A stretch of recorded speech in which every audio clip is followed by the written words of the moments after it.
आपण पाहता थेट वार्ता आणि मी आहे राजेंद्र शेंडे। देशाला बाहेरचा शत्रू जितकं नुकसान करू शकत नाही त्यापेक्षा जास्त नुकसान देशातील भेदभाव करू शकतो। आज आपण अशा विषयावर चर्चा करणार आहोत ज्याने शेकडो वर्षापासून भारतीय समाजाला प्रभावित केले आहे। तो विषय म्हणजे जाती व्यवस्था। भारतात अनेक समस्या आहेत, बेरोजगारी आहे, महागाई आहे, भ्रष्टाचार आहे, शिक्षणातील विषमता आहे, आरोग्य व्यवस्थेच्या समस्या आहेत। परंतु एक प्रश्न अनेक विचारवंतांनी उपस्थित केला आहे, या सर्व समस्यांच्या मुळाशी जाती व्यवस्था तर नाही ना? जातीमुळे समाज विभागला गेला आहे, त्यामुळे देशाची एकता कमकुवत झाली आहे का? आणि जर जाती व्यवस्था नसती तर भारत आज अधिक प्रगत असता का? याच विषयावर आज आपण सखोल चर्चा करणार आहोत। काही इतिहासकारांच्या मते प्राचीन काळात समाजातील कामाच्या विभागणीसाठी वर्ण व्यवस्था अस्तित्वात आली। ब्राह्मण, क्षत्रिय, वैश्य आणि शूद्र असे 4 वर्ण सांगितले गेले। सुरुवातीला ही व्यवस्था व्यवसायावर आधारित असल्याचे काही अभ्यासक सांगतात, परंतु कालांतराने ही व्यवस्था जन्मावर आधारित झाली। एकदा व्यक्ती कोणत्या घरात जन्माला आला त्यावर त्याचे स्थान निश्चित होऊ लागले, त्यामुळे समाजात उच्च आणि कनिष्ठ असे भेद निर्माण झाले। या बाबतीत मतमतांतरे असू शकतात। जाती व्यवस्थेचा सर्वात मोठा परिणाम म्हणजे समाजाचे तुकडे झाले। लोक भारतीय म्हणून कमी आणि आपल्या जातीचे सदस्य म्हणून जास्त ओळखले जाऊ लागले। आजही अनेक ठिकाणी विवाह, सामाजिक संबंध, राजकारण, व्यवसाय आणि निवडणुका जातीनुसार प्रभावित होताना दिसतात। देश एक असला तरी समाज अनेक गटांमध्ये विभागला गेला। भारतीय इतिहासातील सर्वात वेदनादायक अध्याय म्हणजे अस्पृश्यता। लाखो लोकांना फक्त जन्मामुळे मानव म्हणून समान वागणूक मिळाली नाही, त्यांना शिक्षणापासून दूर ठेवले गेले, मंदिर प्रवेश नाकारला गेला, विहिरीचे पाणी पिण्यावर अधिकार नव्हता, गावात वेगळी वस्ती करावी लागत होती, त्यांच्या सावलीचा देखील विटाळ होतो असं मानलं जात होतं। हा अन्याय शेकडो वर्ष चालू राहिला। अशा परिस्थितीत महात्मा ज्योतिराव फुले यांनी शिक्षण आणि सामाजिक परिवर्तनाचा मार्ग निवडला।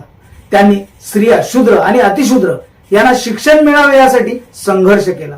सावित्रीबाई फुले यांनी पहिली मुलींची शाळा सुरू करून सामाजिक क्रांती घडवली। फुले दाम्पत्याने सांगितले की समाजाची खरी प्रगती समानतेत आहे। राजर्षी शाहू महाराज यांनी शिक्षण आणि नोकऱ्यांमध्ये मागास घटकांना संधी दिली। सामाजिक न्यायासाठी त्यांनी आरक्षणाची संकल्पना प्रत्यक्षात आणली। त्यांचा विश्वास होता की संधी समान नसतील तर स्पर्धा देखील समान होऊ शकत नाही। डॉक्टर बाबासाहेब आंबेडकर यांनी जाती व्यवस्थेवर सर्वात तीव्र टीका केली। त्यांनी स्पष्ट सांगितले की जात राष्ट्रविरोधी आहे, कारण ती समाजाला विभागते। त्यांच्या मते लोकशाही केवळ मतदानाने टिकत नाही, लोकशाही टिकण्यासाठी समाजात बंधुता, समता आणि स्वातंत्र्य आवश्यक असते। जर समाजात माणसामाणसात भेदभाव असेल तर लोकशाही कमकुवत होते। भारतीय संविधानात समानतेचा अधिकार देताना बाबासाहेबांनी याच गोष्टीचा विचार केला। आजही जात संपली आहे का? काही लोक म्हणतात की जात आता संपली आहे, परंतु वास्तव वेगळे चित्र दाखवते। आजही अनेक विवाह जातीतच होतात।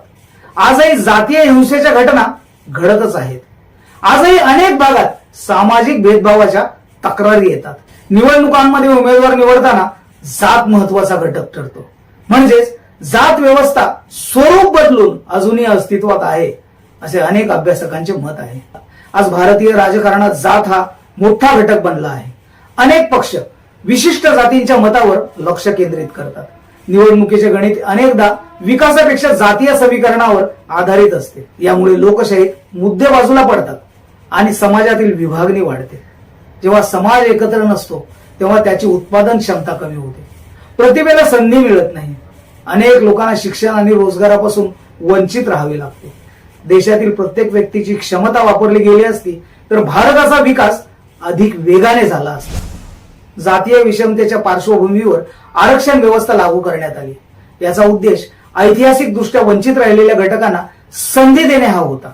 आरक्षणावर विविध मते आहेत।